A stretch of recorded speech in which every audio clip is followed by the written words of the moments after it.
இன்றைய இறைவாக்கு திருப்பாடல்கள் 56ஆம் அதிகாரம் 3வது வசனம். அச்சம் என்னை ஆட்கொள்ளும் நாளில் உம்மையே நான் நம்பியிருப்பேன். ஆம் அன்புக்குரியவர்களே, எங்கு பார்த்தாலும் பயம், எங்கு பார்த்தாலும் அச்சம். இன்று என்ன நடக்குமோ, நாளை என்ன நடக்குமோ என்று நாம் பயத்திலேயே வாழ்க்கையை ஓட்டி கொண்டிருக்கின்றோம்.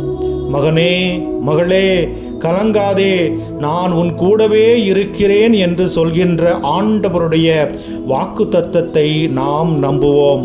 நமக்காக நம்மோடு வாழுகின்ற தெய்வமாக இருக்கின்ற ஆண்டவரை நாம் பற்றி கொள்ளுவோம். அவர் நமக்காக தன்னுடலை நிறைவாக கொடுத்தவர், நமக்காக சிலுவையிலே தன் உயிரை கையளித்தவர் இன்று உங்களையும் என்னையும் வாழ வைக்க இருக்கின்றார் என்ற நம்பிக்கையிலே ஆண்டவர் மீது நம்முடைய விசுவாசத்தை வைத்து இன்றைய நாளை நாம் ஆரம்பிப்போம். God bless you.